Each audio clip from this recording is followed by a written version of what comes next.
দিল্লির মুখ্যমন্ত্রী অরবিন্দ কেজরিওয়াল ইতিমধ্যেই গ্রেফতার হয়েছেন আবগারি কেলেঙ্কারি মামলায়। ইডি হেফাজত থেকে জেলে পাঠানো হয়েছে কেজরিকে।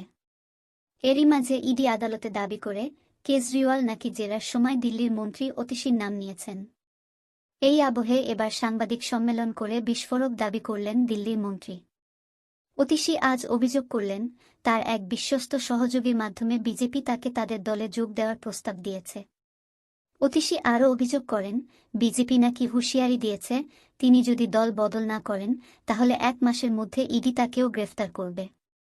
এদিকে শুধু তাকেই নয়, অতীশীর দাবি সৌরভ ভরদ্বাজ, দুর্গেশ পাঠক এবং রাঘব চাড্ডাকেও ইডি গ্রেফতার করবে। অতীশী বলেন, আমাকে বলা হয়েছে খুবই শীঘ্রই ইডি আমাদের বাড়িতে হানা দেবে, এরপরই আমাদের তারা হেফাজতে নেবে। বিজেপি এখন আম আদমি পার্টির পরবর্তী প্রজন্মের নেতাদের আক্রমণ করছে। অতীশী বলেন, ব্যক্তিগত সহযোগীর মাধ্যমে আমাকে বিজেপিতে যোগ দেওয়ার জন্য প্রস্তাব পাঠানো হয়েছে। আমাকে বলা হয়েছে হয় আমি বিজেপিতে যোগ দিতে পারি এবং আমার রাজনৈতিক ক্যারিয়ার বাঁচাতে পারি, বা আগামী 1 মাসের মধ্যে গ্রেফতার হতে পারি।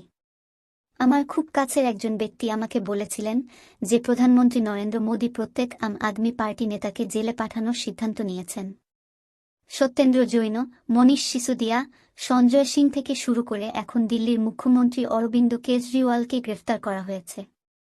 কিন্তু এখন তারা আরও 4 শীর্ষ নেতাকে গ্রেফতার করতে চায়। আমি, রাঘব চাড্ডা, দুর্গেশ পাঠক এবং সৌরভ ভরদ্বাজ তাদের নজরে আছি। অতীশী বলেন, আমার এবং আমার আত্মীয়দের বাড়িতে অভিযান চালানো হবে। তারপর আমাদের সমন জারি করা হবে এবং তারপরে আমাদের জেলে পাঠানো হবে। কিন্তু আমি বিজেপিকে বলতে চাই যে আমরা ভয় পাই না। আমাদের সবাইকে জেলে রাখুন, আমরা শেষ নিঃশ্বাস পর্যন্ত অরবিন্দ কেজরিওয়ালের সঙ্গে থাকব। সবাইকে ভিতরে রাখুন। আরও 10 জন আমাদের জায়গা নেবে এবং অরবিন্দ কেজরিওয়ালের লড়াইয়ে যোগ দেবে। উল্লেখ্য, লোকসভা ভোটের মুখে দিল্লি আবগারি দুর্নীতি মামলায় দিল্লির মুখ্যমন্ত্রী অরবিন্দ কেজরিওয়ালের গ্রেফতারি ঘিরে সরগরম জাতীয় রাজনীতি। এদিকে আদালতে ইডির পক্ষের আইনজীবী বলেন, বিজয় নায়ার তার কাছে রিপোর্ট করেন না। তিনি দিল্লির মন্ত্রী অতীশী মারলেনা ও সৌরভ ভরদ্বাজের কাছে রিপোর্ট করেন। তার সঙ্গে বিজয় নায়ারের দেখাশোনা খুবই কম ছিল। প্রসঙ্গত, দিল্লি আবগারি দুর্নীতি মামলায় এই বিজয় নায়ারের নাম উঠে আসে। এককালে আম আদমি পার্টির কমিউনিকেশন ইনচার্জ ছিলেন এই বিজয় নায়ার।